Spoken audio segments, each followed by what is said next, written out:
Ok, bonjour.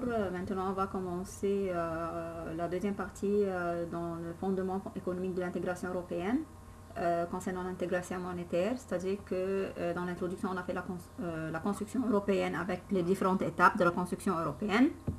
Puis, on a commencé à introduire les fondements économiques de l'intégration européenne, c'est-à-dire pourquoi les pays européens ont décidé de s'intégrer au niveau commercial et au niveau monétaire.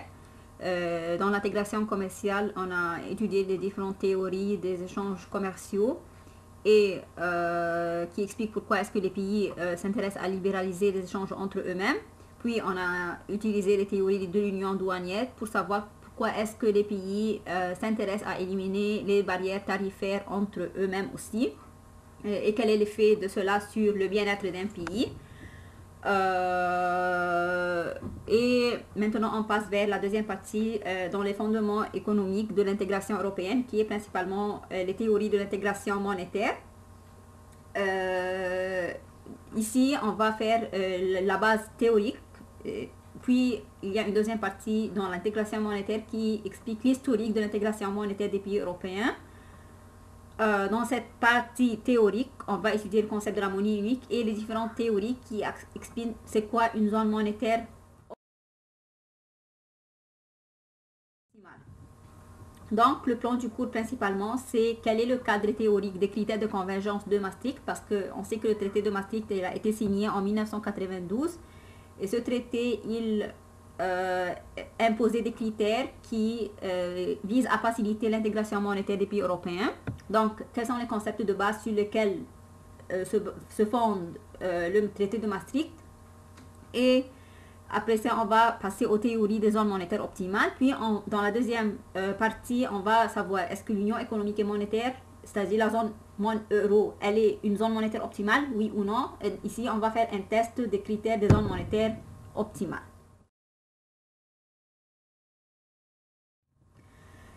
Comme on a dit le cours dernier, que la libéralisation des échanges au sein du bloc européen a conduit au resserrement des liens monétaires. C'est pour cela que les phénomènes d'intégration commerciale et d'intégration monétaire sont considérés comme étant deux phénomènes complémentaires. Pourquoi? Parce que quand les pays libéralisent les échanges commerciaux entre eux-mêmes, ils veulent aussi s'assurer que ces échanges sont faciles, stables, et c'est facile d'établir des prévisions concernant la performance commerciale et donc il faut s'assurer que par exemple qu'il y ait une stabilité des taux de change. C'est la plus simple des choses. Donc on peut définir l'intégration monétaire comme étant une situation où plusieurs économies acceptent d'avoir une mobilité parfaite des capitaux. Donc, la première caractéristique d'une intégration monétaire, c'est d'avoir une mobilité parfaite des capitaux. Il n'y a aucune barrière à la libre circulation des capitaux.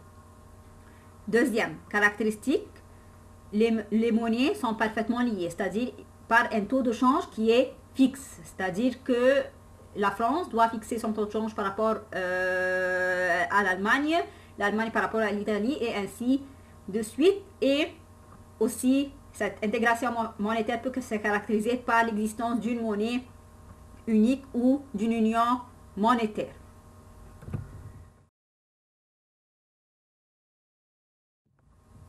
Donc brièvement ici, parce que ça on va le faire en détail dans la deuxième partie de l'intégration monétaire. L'intégration monétaire dans l'Union européenne s'est faite principalement en plusieurs étapes. Tout d'abord, il y a eu la mise en place du système monétaire européen en 1979, qui est caractérisé par, tout d'abord, les pays européens étaient obligés de réaligner de manière très fréquente le taux de change, c'est-à-dire qu'ils fixaient une certaine marge de changement de taux de change. Il ne faut pas dépasser ces marges. Deuxième caractéristique de ce système, il y avait un contrôle des mouvements de capitaux, c'est-à-dire il n'y avait pas une libéralisation de circulation de capitaux.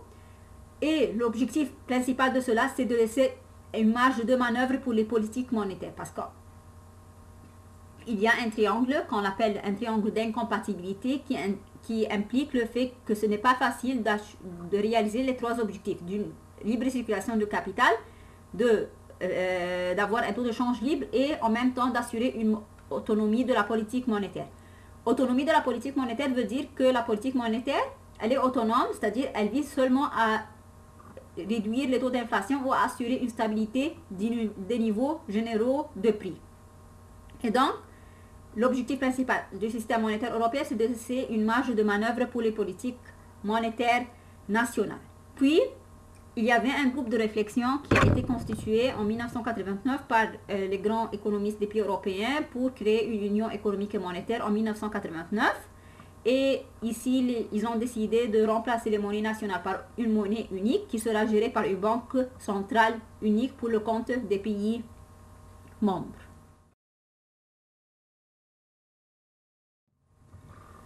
Puis, en 1991, les dirigeants européens se rencontrent pour signer le traité de Maastricht, qui a été signé en 1992 et qui comprend des dispositions prévoyant l'introduction d'une monnaie unique et la création d'une banque centrale européenne le 1er janvier 1999.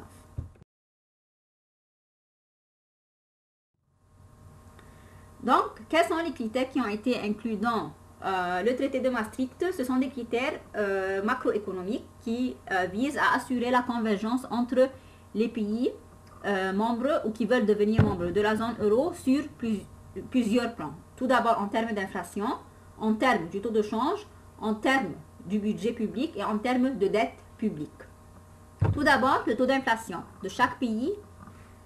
Le taux d'inflation annuel ne doit pas dépasser le 1,5% du taux d'inflation moyen des 3 pays affichant l'inflation la plus faible. C'est-à-dire, on va calculer une moyenne des taux d'inflation des pays qui ont la meilleure performance, c'est-à-dire le taux d'inflation le plus faible. Et chaque pays ne doit pas avoir un taux d'inflation supérieur à 1,5% de ce taux moyen. Le deuxième critère, c'est que le taux de change doit être maintenu à l'intérieur de certains mécanismes. C'est-à-dire que les taux de change doivent être fixés et ils ne doivent pas opérer à un processus de dévaluation pendant une période d'au moins 2 ans précédant l'adhésion à l'Union économique monétaire. Troisième critère, que le déficit public ne doit pas dépasser le 3% du PIB, sauf dans quelques circonstances exceptionnelles temporaires, par exemple pendant une crise économique, et la dette publique ne doit pas dépasser les 60% du PIB. D'accord? Donc, tout d'abord, pour savoir quel est le cadre théorique de ces critères de convergence, il faut introduire les concepts de base avant de passer vers la théorie des zones monétaires optimales. On a plusieurs concepts de base qui sont principalement des concepts macroéconomiques. Je pense que vous avez déjà fait cela dans les cours de macro ou peut-être quelques concepts ont été déjà introduits. Donc, principalement, ça c'est un cours qui est introductif sur les concepts qu'on va appliquer après ça dans la zone monétaire optimale. Tout d'abord, c'est quoi le taux de change? Le taux de change entre deux pays, c'est le prix auquel se font les échanges entre eux. C'est-à-dire que, par exemple, l'Égypte, je m'excuse, par exemple, la France, elle va exporter des biens à l'Allemagne. Et donc, il y aura toujours une conversion du franc français en Deutsche Mark. Et dans ce cas-là, c'est le prix auquel se font les échanges commerciaux entre les pays. Il faut distinguer entre un taux de change nominal et un taux de change réel, qui est plutôt lié au pouvoir d'achat. Donc, le taux de change nominal, سعر الصرف الاسمي en arabe, هو le rapport entre une monnaie nationale et une monnaie étrangère. Donc, il s'agit du prix relatif de deux monnaies. En fait, il y a deux manières pour exprimer le taux de change nominal. En arabe, احنا هنا في مصر بنقول الدولار سعره 15.6 جنيه مصري. يعني احنا بنعبر عن قيمة العملة الأجنبية بالعملة المحلية. في دول تانية بتعبر عن العملة المحلية بالعملة الأجنبية. Donc on a deux cotations. On a la cotation au certain et la cotation à l'incertain. Si on veut exprimer la monnaie nationale par rapport à la monnaie étrangère, ici on adopte la cotation au certain. On dit que la livre égyptienne, elle vaut 0,055 $. Donc, sur le marché international, une livre égyptienne permet d'acquérir 0,055 $. Inversement, si on exprime la monnaie étrangère par rapport à la monnaie nationale, c'est-à-dire on dit que le dollar vaut 16 livres égyptiennes, ici on utilise la cotation à l'incertain et sur le marché international, on dit que le dollar permet d'acquérir 16 livres égyptiennes. Donc ça c'est le taux de change nominal qui exprime le prix relatif de deux monnaies.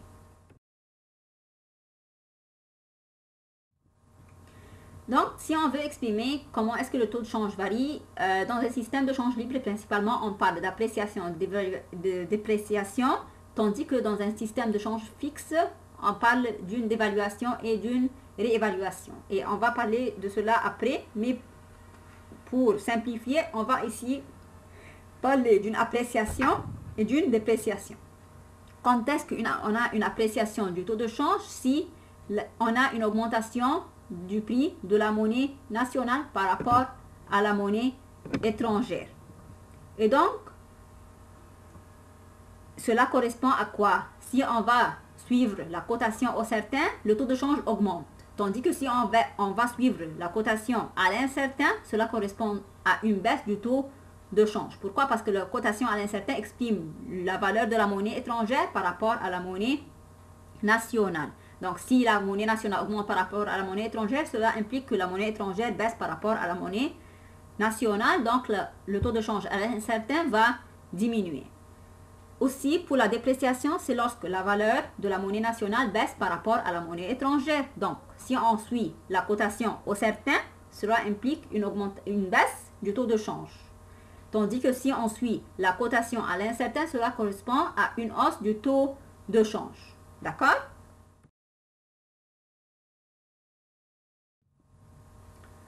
Donc, pour résumer cette partie, on peut dire que dans le cas d'une cotation à l'incertain, la monnaie nationale et le taux de change évoluent dans le sens inverse. Tandis que dans la cotation au certain, la monnaie nationale et le taux de change évoluent dans le même sens. Donc, dans la cotation à l'incertain, si on parle d'une appréciation de la monnaie nationale, cela veut dire que le taux de change à l'incertain baisse parce que la devise étrangère se déprécie. Dans la cotation au certain, si la monnaie nationale s'apprécie, on parle d'une hausse du taux de change et d'une dépréciation de la devise étrangère. Donc, il faut toujours faire la distinction entre la cotation au certain, la cotation à l'incertain et comment les variations de la monnaie nationale par rapport à la monnaie étrangère impliquent pour ces deux types de cotation.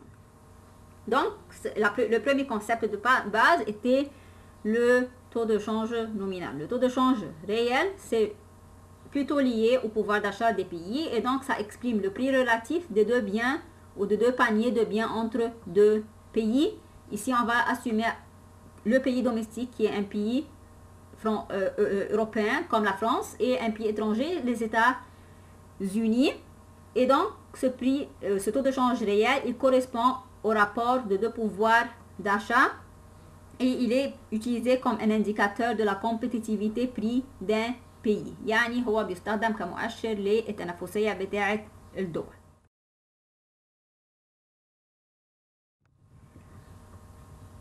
Comme le taux de change nominal, on peut exprimer le taux de change réel au certain et à l'incertain et on va suivre la même chose. Dans le cas du taux de change réel au certain, on exprime le prix du bien domestique par rapport au bien étranger. Tandis que le taux de change réel à l'incertain, on exprime le bien étranger ou le prix du bien étranger en termes du prix du bien domestique. De manière, dans le monde réel, si on va lire le journal, ce qui figure toujours dans les journaux officiels, ce sont les taux de change nominaux, سعر صرف الدولار بالنسبة للجنيه المصري, سعر صرف الين بالنسبة للجنيه المصري, وهكذا. Donc, le taux de change réel, il est calculé seulement par les économistes et il ne figure pas dans les journaux ou dans les marchés financiers, mais il est calculé par les économistes pour les buts de recherche pour savoir l'impact sur la compétitivité des exportations, par exemple, si le taux de change réel augmente ou diminue. Donc, comment on calcule le taux de change réel au certain? Tout d'abord, on va supposer le cas où on a les États-Unis comme étant le pays étranger et la France comme étant le pays domestique. Et si on suppose qu'on a un même bien homogène et ce bien il coûte 40 $ aux États-Unis et 30 € en France. Et on a le taux de change nominal qui exprime 1 € égale à 1,25 $. Et donc cette cotation, elle exprime la monnaie domestique, la France, en monnaie étrangère. Donc on suit la cotation au certain. Donc tout d'abord, dans le cas du taux de change réel au certain, on veut convertir le prix du bien domestique en monnaie étrangère. Donc on va multiplier le prix du bien en France par le taux de change. Donc 1,25 fois 30, on a 37,5 qui représente le prix du bien dans le pays domestique mais en dollars, en monnaie étrangère. Puis on va calculer le rapport entre le prix du bien dans le pays domestique en dollars par rapport à son bien dans le pays étranger aussi en dollars. Donc on a 37,5 divisé par 40 égale 0,94. Donc en termes du taux de change réel, cela exprime quoi? Cela exprime que le prix du bien domestique vaut 0,94 fois le bien étranger. Donc qui est plus compétitif?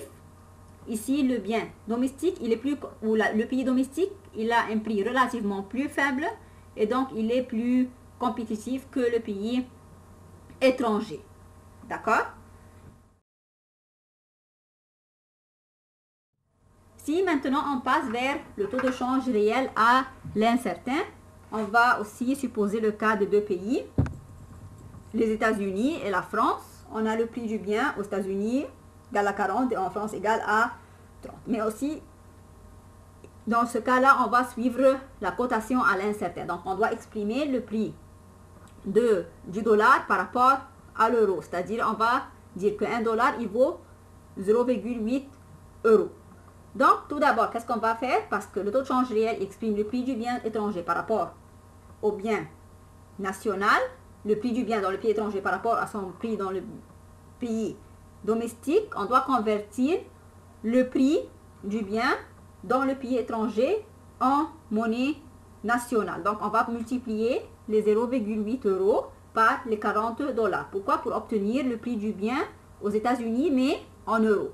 Puis, on va exprimer le prix du bien dans le pays étranger par rapport à son prix dans le pays domestique. C'est-à-dire, on va diviser les 32 € par rapport aux 30. Pourquoi? Parce que dans le taux de change réel à l'incertain, on veut exprimer le prix du bien dans le pays étranger par rapport au prix du bien dans le pays domestique exprimé dans la même monnaie. Donc, ici, le taux de change réel reflète quoi? Que il est égal à 1,07. Donc, on dit que le bien étranger, il vaut 1,07 fois le bien domestique. Et donc, ça reflète la même chose. C'est-à-dire, c'est la face inverse de la cotation au certain. Donc, le bien étranger, il est moins compétitif. Ou le pays étranger, il est moins compétitif que le bien domestique. Pourquoi? Parce que le bien, il est relativement plus cher.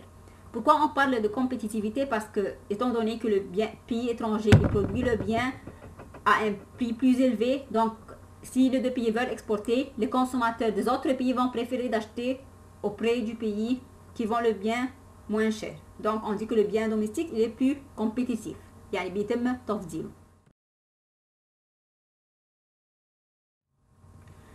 Donc, ici, pour résumer les formules de la cotation au certain et à l'incertain du taux de change réel, on a le taux de change réel au certain égal à E, cotation au certain, multiplié par le rapport entre l'indice des prix des biens domestiques et l'indice des prix des biens étrangers. E fois P sur P étoile.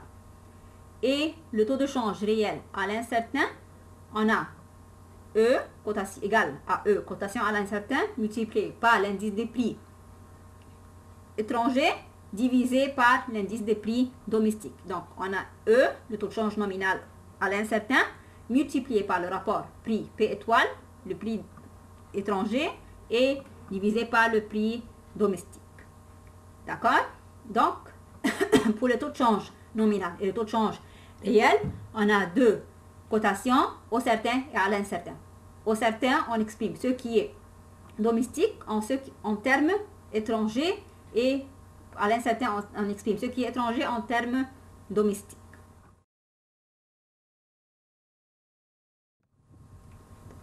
La même chose pour le cas des taux de change réels. Comment est-ce que les variations du taux de change, que impliquent les variations du taux de change réel au certain?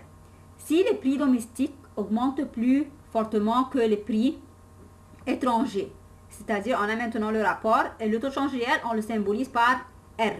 Donc R est égal à E multiplié par prix domestique sur prix étranger. Cela implique que si les prix étrangers augmentent, que le prix domestique, augmente plus fortement que les prix étrangers, et si on maintient le taux de change nominal E constant, cela implique que le taux de change réel doit aussi augmenter. Cela implique que les biens domestiques deviennent relativement plus chers que les biens étrangers. Cela implique que le pays va perdre sa compétitivité prix، يعني سعره مش هيبقى تنافسي، مش هيقدر يصدر بسهولة للدول الخارجية. Donc, si on regarde le cas inverse, si les prix domestiques augmentent moins fortement que les prix étrangers, dans la formule on a R, le taux de change réel, égale E, le taux de change nominal, multiplié par P, divisé par P étoile. E, elle est maintenue constante, donc si les P augmentent moins fortement que les prix étrangers, cela implique que le taux de change réel va diminuer. Et vous pouvez faire cela en traçant la formule, et donc cela implique que quand le taux de change réel diminue, cela veut dire que les biens domestiques deviennent relativement moins chers par rapport aux biens étrangers, et donc le pays va gagner une compétitivité prix. يعني السعر هيبقى تنافسي والبلد تقدر تصدر أكتر. Mais si les prix dans les deux pays évoluent avec le même rythme, c'est-à-dire que P étoile augmente avec le même taux que P domestique, dans ce cas-là, le taux de change réel reste constant pour un taux de change nominal inchangé. D'accord?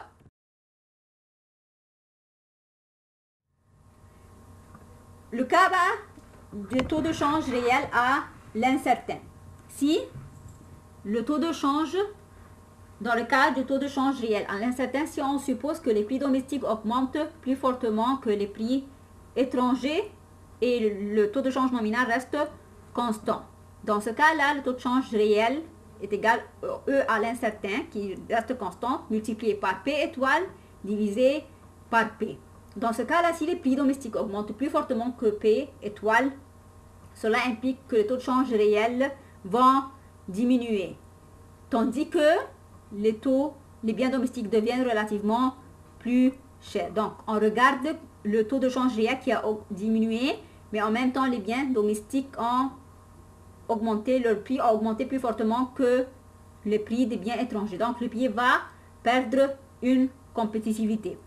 Si on regarde le cas où les prix domestiques augmentent moins fortement que les prix étrangers, ici le taux de change réel va augmenter, mais les biens domestiques en réalité ils deviennent moins chers, donc le pays gagne une compétitivité prix. Si les deux prix évoluent au même rythme, le taux de change réel ne change pas si le taux de change nominal est maintenu constant. Mais si on suppose que les taux d'inflation ou les prix sont maintenus constants dans les deux pays, si le taux de change nominal augmente, le taux de change réel augmente, c'est-à-dire que si le taux de change nominal s'apprécie, le taux de change réel s'apprécie, et si le taux de change nominal se déprécie, le taux de change réel aussi se déprécie pour des niveaux de prix constants.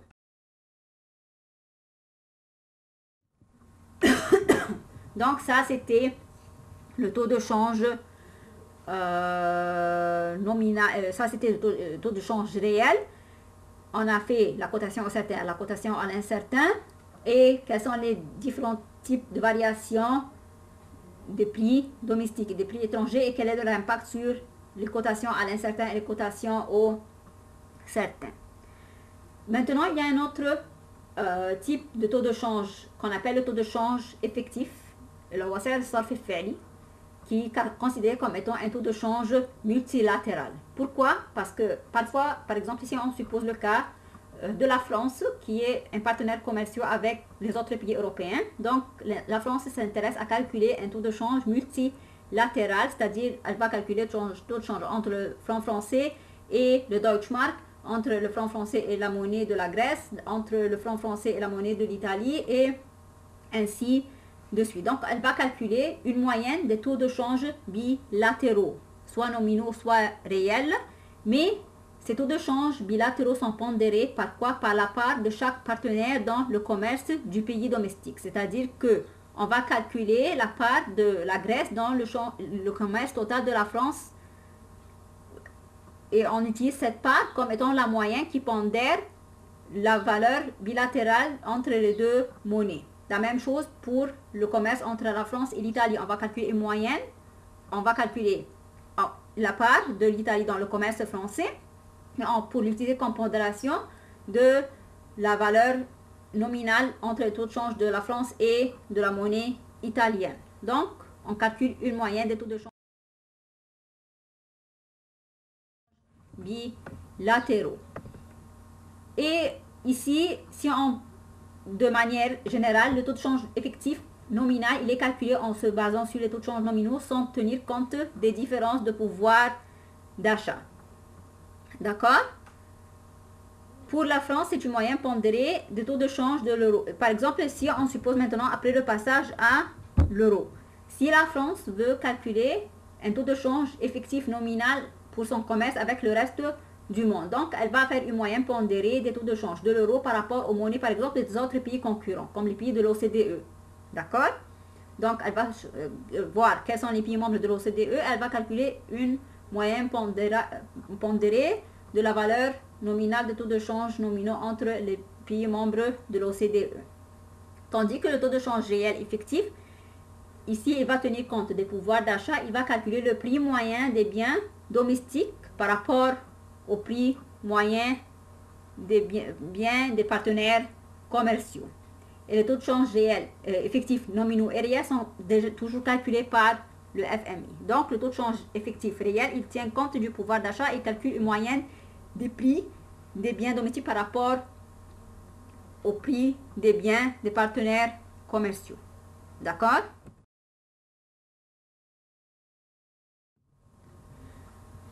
Donc, jusqu'à maintenant, on a vu le concept du taux de change, qui est un concept basique et qui est fondamental pour la théorie des zones monétaires optimales. On passe maintenant vers le marché d'échange. Et aswaq as-sarf, c'est un type de marché financier sur lequel sont échangées les devises dites convertibles.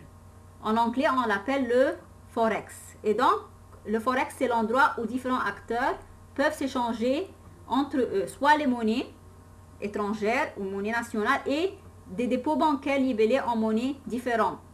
C'est-à-dire, on a aussi des banques qui interviennent sur le forex. Et donc, si on a une banque européenne qui souhaite convertir des dépôts en euros vers des dépôts en dollars, elle va s'adresser au forex sur le forex pour transformer les dépôts en euros vers des dépôts en dollars en respectant un certain taux de change. Qui sont les acteurs qui interviennent sur ce marché, comme je viens de dire, soit des individus comme les ménages ou les entreprises ou les institutions bancaires et non bancaires comme les fonds de placement monétaire ou les fonds collectifs d'investissement aussi. D'accord?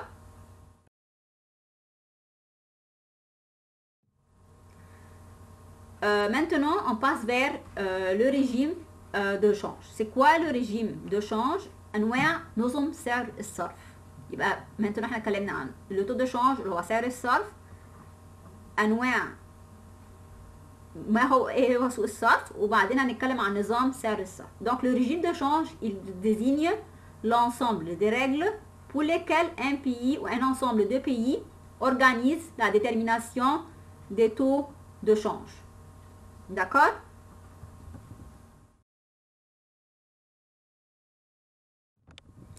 On a trois types. On a les régimes de change fixe, on a les régimes de change flexible et on a les régimes de change mixte.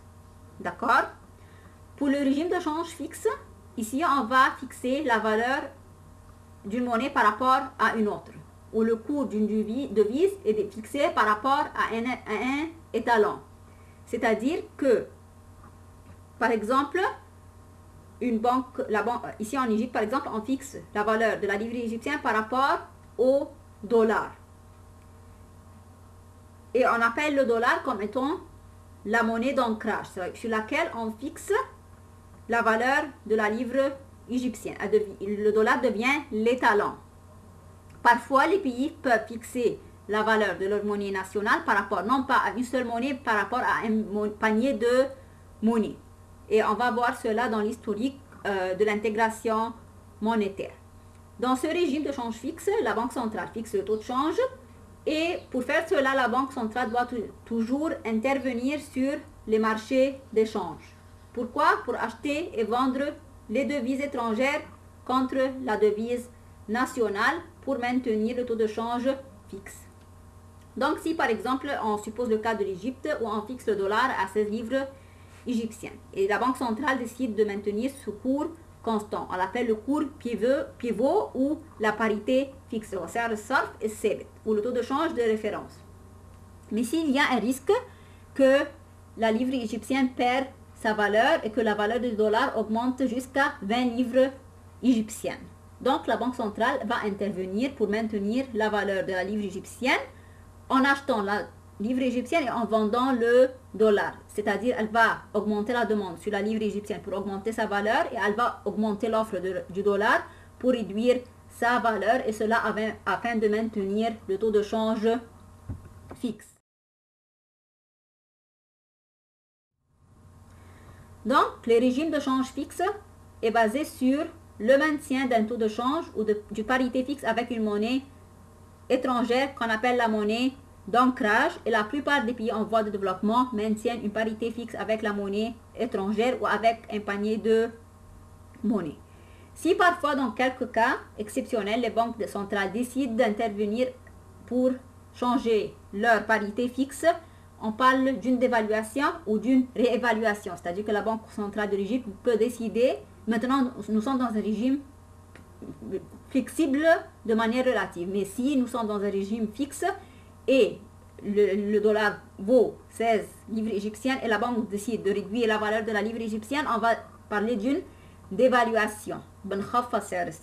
Ici, on va augmenter la valeur de la livre égyptienne, on doit parler d'une réévaluation. يعني بنزود سعر الصرف.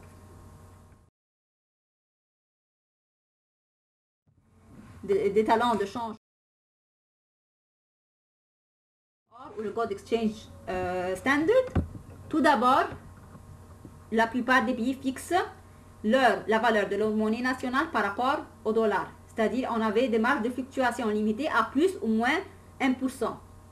La France ne pouvait pas laisser la valeur du franc augmenter ou diminuer de plus que 1% par rapport au dollar. Ça, c'était la première condition. La deuxième condition, le dollar était la seule monnaie convertible en or. Et on avait un taux de 35 dollars l'once. C'est-à-dire que l'once d'or vaut 35 dollars. La troisième condition, la monnaie américaine ou le dollar américain est devenu la monnaie d'ancrage. Donc, du 19e jusqu'à la Première Guerre mondiale, c'était le livre sterling qui était la monnaie d'ancrage. Mais après la Deuxième Guerre mondiale, c'était le dollar américain qui est devenu la monnaie dominante, qui est devenue la monnaie de référence internationale.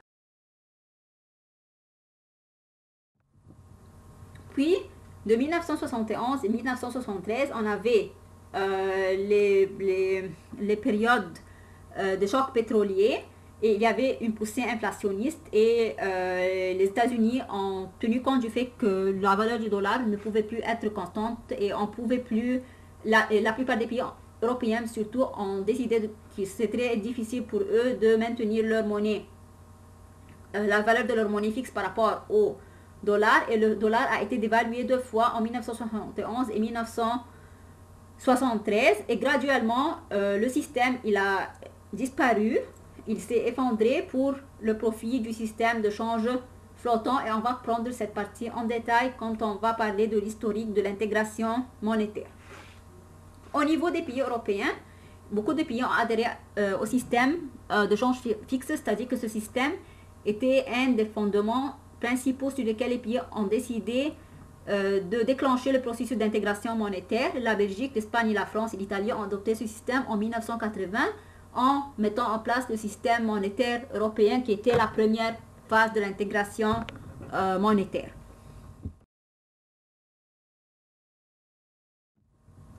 Quels sont les avantages ou les désavantages du système de change fixe? Tout d'abord, pour le système de change fixe, il est stable, donc le commerce international devient plus facile et plus transparent. C'est très facile de prévoir l'évolution des prix. Est-ce que les prix seront stables ou instables? Tandis que les désavantages de ce système, tout d'abord, la politique monétaire ne devient pas autonome parce que maintenant, elle s'intéresse plutôt à maintenir le taux de change fixe et donc elle laisse tomber l'objectif principal de la stabilité des prix. Et donc le seul objectif sera la parité fixe du taux de change. Et le deuxième problème concernant ce qu'on appelle une attaque spéculative, c'est-à-dire que si on a une crise qui survient, la plupart des pays trouvent que ce système va s'effondrer d'un temps à un autre, c'est-à-dire il faut dévaluer la monnaie, c'est-à-dire comme le cas des chocs pétroliers qui ont impliqué une dévaluation du dollar, il y a toujours un risque d'une attaque spéculative. C'est-à-dire que les pays décident que ce système va disparaître et donc ils vont commencer à faire des spéculations sur la valeur des monnaies. هيعملوا مضاربة بأسعار العملات لأنه شايفين في أزمة فهيبتدوا يقولوا لا أسعار العملات هتتغير من وقت للتاني زي ما حصل في مصر. Comme le cas de l'Égypte, avant la dévaluation de 2016, on avait une période d'instabilité quand on a commencé à sentir qu'on avait une pénurie de dollars et donc les gens commençaient à attaquer la valeur de la livre égyptienne par rapport au dollar et donc on avait une attaque spéculative qui a impliqué une augmentation de la valeur du dollar de 6 ou 7 livres jusqu'à 13 livres égyptiennes avant la dévaluation. Et cela est dû à l'épuisement des réserves en devises qui vient avant. D'accord? Donc, les désavantages de ce système, la politique monétaire n'est plus autonome et les risques d'attaque spéculative qui apparaissent avec l'épuisement des réserves en devises.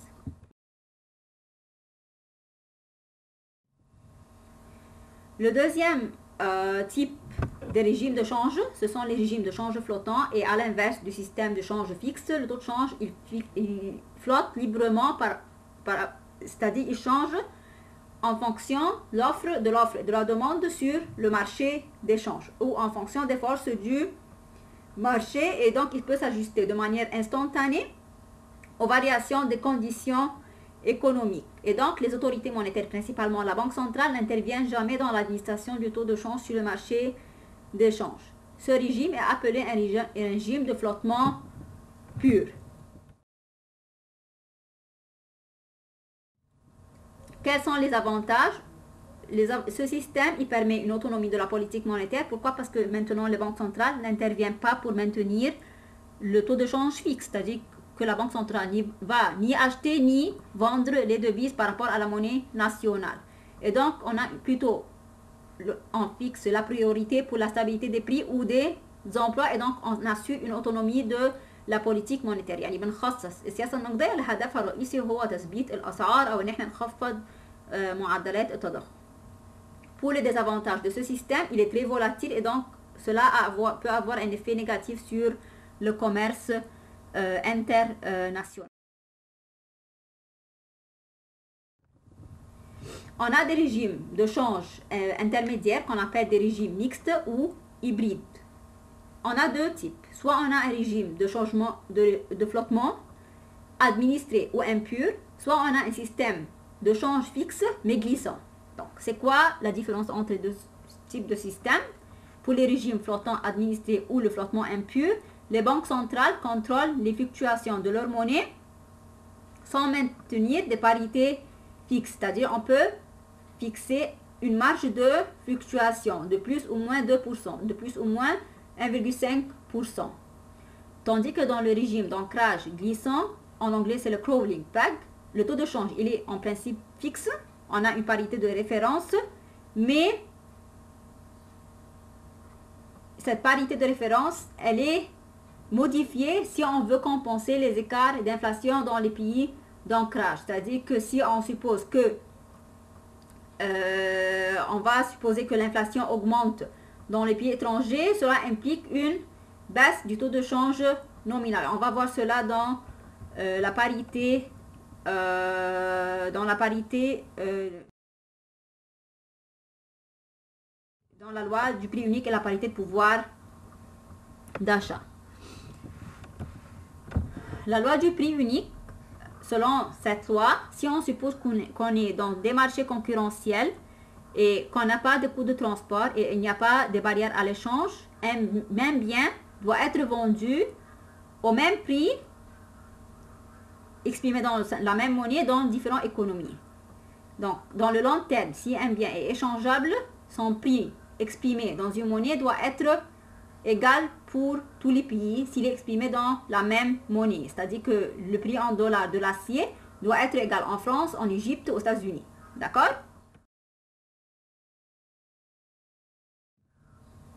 Par exemple, une tonne d'acier se vend moins cher à New York qu'à Chicago. On suppose le cas des deux, de New York et de Chicago.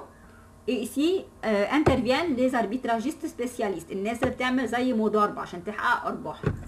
Ces arbitragistes, qu'est-ce qu'ils vont faire? Ils tiennent compte du fait que le prix de l'acier est plus cher à Chicago et moins cher à New York. Donc, qu'est-ce qu'ils vont faire? Ils vont aller à New York acheter de l'acier pour le vendre à Chicago pour réaliser un marge de profit. Dans le long terme, le prix de l'acier va augmenter à New York et il va baisser à Chicago en fonction d'offre et de la demande, ce qui permet de restaurer l'égalité des prix entre les deux marchés. Et ça, c'est l'exemple le plus simple. Si on suppose qu'on n'a aucun coût de transport, il n'y a pas de tarifs sur les transactions commerciales. D'accord? Donc, de cette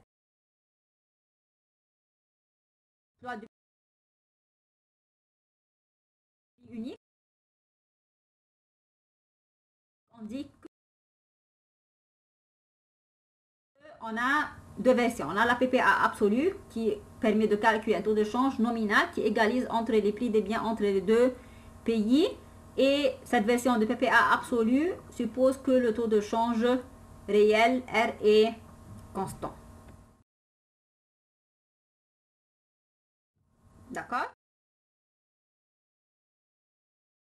Il est égal à 1, pardon.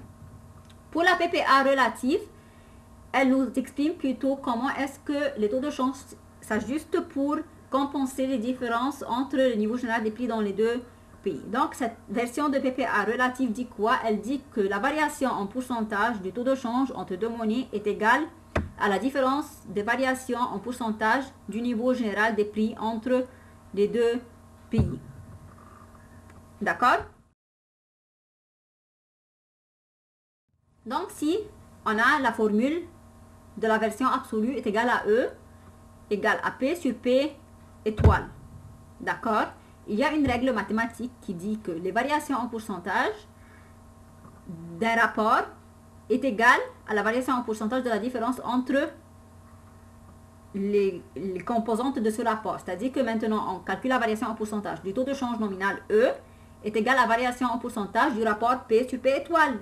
On peut convertir cette variation en pourcentage du rapport P sur P étoile en variation en pourcentage de P moins les variations en pourcentage de P étoile. Donc, les variations en pourcentage des prix domestiques, c'est quoi? C'est l'inflation domestique. Et les variations en pourcentage de P étoile, c'est les variations en pourcentage des prix étrangers. C'est quoi? C'est l'inflation étrangère. Donc, les variations en pourcentage de E, qui est égale à la différence entre ET moins ET moins 1 sur ET moins 1, variation en pourcentage de E, égale à la différence entre l'inflation domestique et l'inflation étrangère. Donc, tout changement dans le différentiel d'inflation entre ces deux pays sera compensé dans le long terme par une variation égale du taux de change nominal à l'incertain. Si le niveau général des prix augmente de 10% aux États-Unis et de 5% en France, donc on a pi, qui est l'inflation en français, qui est égale à 5, moins 10 est égal à moins 5. Cela implique quoi? Cela implique que le taux de change nominal à l'incertain doit se déprécier. Cela veut dire quoi? Cela veut dire que le dollar se déprécie par rapport à l'euro. Parce que le taux de change à l'incertain exprime la valeur du dollar par rapport à la monnaie nationale. La monnaie étrangère par rapport à la monnaie nationale. C'est-à-dire que c'est le dollar qui se déprécie par rapport à l'euro de 5%. Cette dépréciation du taux de change permet de compenser les différences entre deux taux d'inflation pour laisser le pouvoir d'achat relatif de chaque monnaie inchangé. D'accord?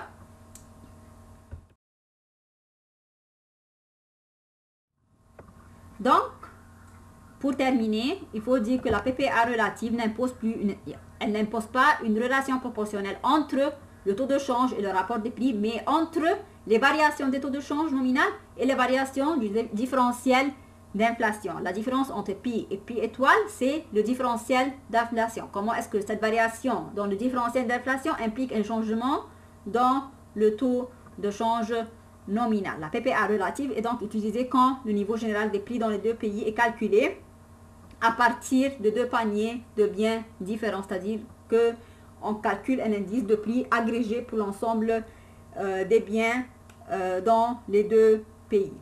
Donc ça, c'était les 7 premiers concepts de base. On continue dans le cours prochain. Merci.